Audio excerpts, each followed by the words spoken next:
ইউরিদুনা লিইউতফিউ নূরাল্লাহি বিআফওয়াহিহিম ওয়াল্লাহু মুতিম্মু নূরি। তোমরা নূরকে নির্বাপিত করতে চাও, আল্লাহ তার নূরকে প্রজ্বলিত করে দেন। আল্লাহ রাব্বুল আলামিন আমাদেরকে বাঁচিয়ে রাখবেন, কারণ আমরা আল্লাহর গুণকীর্তন করি। দুনিয়ার কোনো মানুষের গুণকীর্তন কেচ্ছা কাহিনী করে আমরা আমাদের সময় ব্যয় করি না।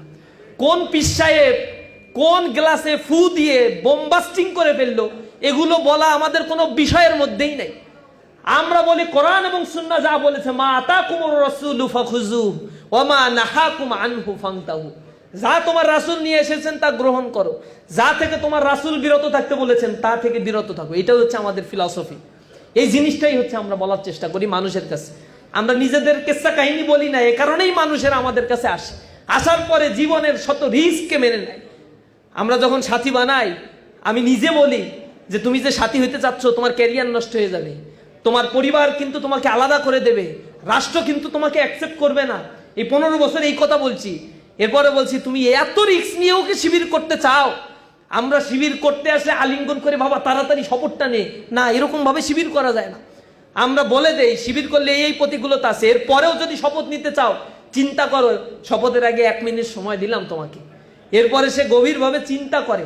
আমার জানা মতে যত শত শপথ আমি দিয়েছি, শত শত হাজার হাজার শপথ দিয়েছি, একটা ছেলেকে পাই নাই যে ওইখান থেকে উঠে চলে গেছে যে না আমি শপথটা নিব না, এখন আমার খুব ভয় লাগে।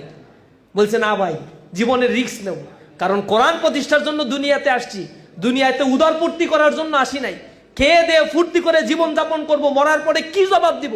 অথচ দুনিয়ার জীবনটা আখেরাতের জিন্দেগির তুলনায় খুবই সামান্য একটা জিন্দেগি। এটা হচ্ছে বিশাল সমুদ্রের মতো, 1 ফোঁটা পানির মতো বিশাল জিন্দেগি। আখেরাতে জীবন যাপন করতে হবে, দুনিয়ায় এই স্বল্প সময় আমাকে আমল তৈরি তো করতে হবে। এই জিনিসটা আমরা মানুষকে বোঝানোর চেষ্টা করি, তখন সে কোরআন হাদিস পড়ে এটাই বোঝে। দুনিয়ার সব নবী রাসূল সম্পদের পাহাড় গড়ে নাই, কিন্তু নবী রাসূলেরা পৃথিবীতে আজীবন বেঁচে থাকবে তাদের কর্মের কারণে। সালফে সালেহিনরা বেঁচে থাকবে সম্পদের পাহাড় গড়ার কারণে নয়, আইম্মায়ে মুস্তাহিদিনরা বেঁচে থাকবে সম্পদের পাহাড় গড়ার কারণে নয়। মানবতার কল্যাণের জন্য কাজ করেছে, জীবন দিয়েছে, এ কারণে তাদেরকে পৃথিবী মনে রাখে। আর হামান, কারুন, সাদ্দাত, ফেরাউন, নমরুদদেরকে কেউ মনে রাখে না, কারণ তারা সম্পদের পাহাড় গড়েছিল।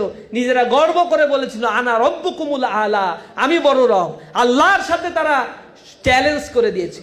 আল্লাহ রাব্বুল আলামিন বলেছেন তোমাদেরকে কোথা থেকে সৃষ্টি করেছে, হুশ করো না। মিন নুতফাতিন আমশাজ, শুক্র রক্তবিন্দু থেকে তোমাকে সৃষ্টি করেছে। যে রক্তবিন্দু মানুষের শরীর থেকে নির্গত হলে গোসল ফরজ হয়ে যায়, সেখান থেকে তোমাকে সৃষ্টি করে তুমি আমার সাথেই কথা বলো, আমার বিরুদ্ধে অবস্থান নাও। তোমার এত ক্ষমতা, দুনিয়াতে তোমাকে আমি স্বাধীন করে পাঠাই নাই, স্বাধীন চিন্তা শক্তি তোমাকে দিয়েছি, কিন্তু এর অপব্যবহার করলে কিয়ামতের ময়দানে তোমাকে ধরা হবে। এই জিনিসটাই আমরা মানুষকে বোঝানোর চেষ্টা করি।